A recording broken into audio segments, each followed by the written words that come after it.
We start the first video in our series, From the Eyes of a Computer Tech. I know that sounded super lame, but I'm keeping it anyway. I'm not redoing this.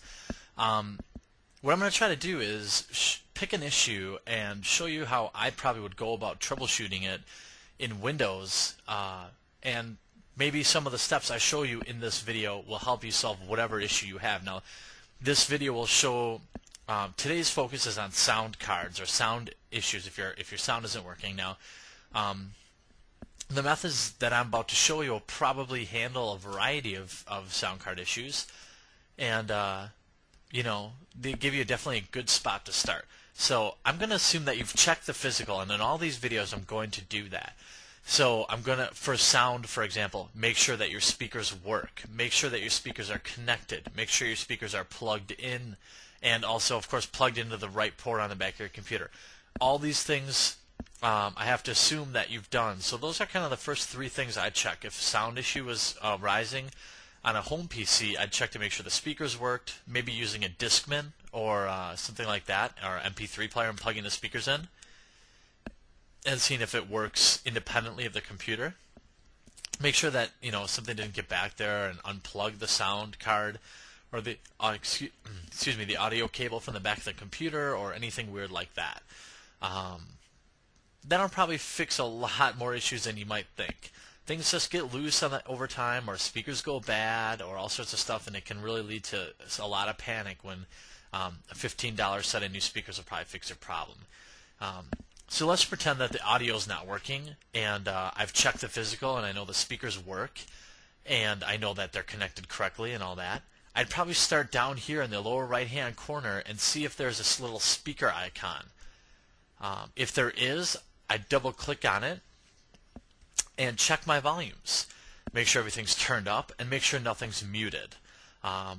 Sometimes these things get muted by accident. Some computers have shortcut keys that mute the audio, so make sure that the volume's turned up and that everything works. Another thing you can check is under the options and then properties. Here you'll see your mixer device. Now I have my headset showing here, and then my Realtek AC97 audio. That's onboard audio card. You want to check each individual settings and make sure, okay, the volume control and all that kind of stuff is turned on, and all these sorts of things. Make sure that you have a device showing here. If everything shows here, the next step I would take would be closing these and right-clicking on my computer, going to Properties, then Hardware, then Device Manager, and going down to nearly the bottom where it says Sound, Video, and Game Controllers, hitting the little plus sign next to it, and as you see, it'll expose a lot of different devices. If you don't know what your actual sound card is, it's pretty safe to remove all of these. But for me, here is my Realtek AC97 audio. So I'd uninstall it. I'm not quite sure how it'll affect my screencast, so I'm not going to actually uninstall it. But by clicking the button up here, you can uninstall it, or you can right-click on it and uninstall it. And then you can click on the little computer with the magnifying glass to scan for hardware changes, and the computer will reinstall it. This will essentially reinstall the driver that your computer uses for the device, and that can fix a lot of problems too. Now, if that doesn't fix it, you might double-click on the device. It'll bring up the actual properties of the audio card. And if you look at driver, you can try updating the driver or rolling back the driver. If you've recently installed a new driver, that can cause a lot of problems. Maybe Windows Update put one on there that you didn't even notice. Try rolling it back if you can and see if that fixes it. Or, of course, go the other direction and update it and see if that fixes it. All these other things, they don't really tell you a heck of a lot. So outside of those two items, here it says the device is working properly, but that doesn't necessarily mean you have audio. Now, if you've uninstalled and reinstalled it and it still doesn't work, I would try a new driver. So if you can discover actually what it is, so this Realtek AC97 audio, I would hit Google, for example, and type it in, and then type driver maybe after it, and here Realtek.com, perfect. It's the manufacturer's card. So click on that. Sometimes if you have a Compaq or an HP or something like that, they may have some weird off-brand, but you can always find the downloads. Typically, if you have an HP or a Dell or a Compaq or any major manufacturer, you can just go to that manufacturer's website and download the driver you need, the audio file. But you can see here, they provide the drivers for me. 98 XP, I'm running XP, so there it is. And I can just download it and install it. This will also fix a lot of problems. So you want to try, so to recap what I've showed you, make sure the audio settings are working, the volume's on and everything's not muted. The next thing I try is an uninstall and a reinstall, and then I would try rolling back or updating the driver. And if Windows doesn't find an updated driver, go out to the web and download the driver provided by the manufacturer. And again, if you don't know who makes your sound card, that can be a little tricky. But even if you don't know, if say example you have a Dell or an HP, you can typically go to their website and type in the model number of your computer, and it'll tell you what audio card you have. And if they provide a couple, download all of them and install one and then reboot and test it.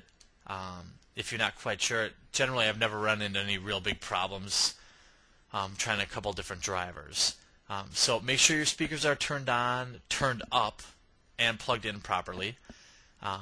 Make sure the driver is okay. And then, other than if you actually have a PCI card, sound card, other than maybe opening the side of the computer, pulling it out, and switching slots, that's kind of all the first 5 steps that I would do if the PC was on my bench. Now, the next step I would probably do beyond that is I'd pick up a sound card from someplace that has an excellent return policy, like maybe Walmart or Office Max or something, where they'll just return something, no questions asked.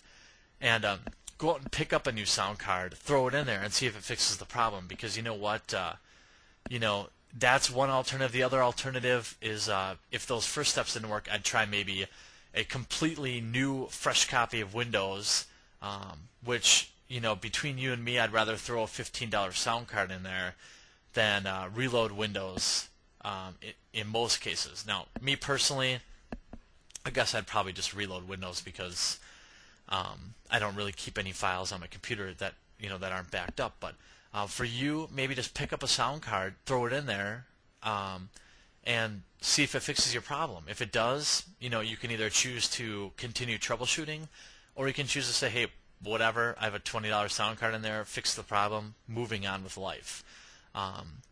Check the physical, check the software, and if typically I would say 80 to 90% of your problems, especially if you're running XP or Vista, that's going to fix it.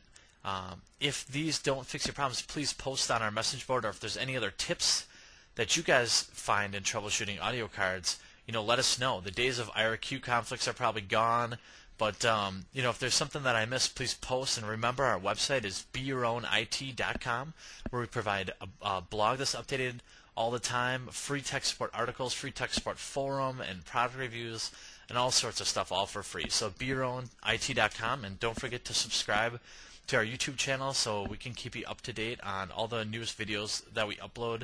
And last thing, don't forget, we do take requests. So send your requests in to help@BeYourOwnIT.com, and we'll get a video up for you soon. All right, thanks, and have a great night.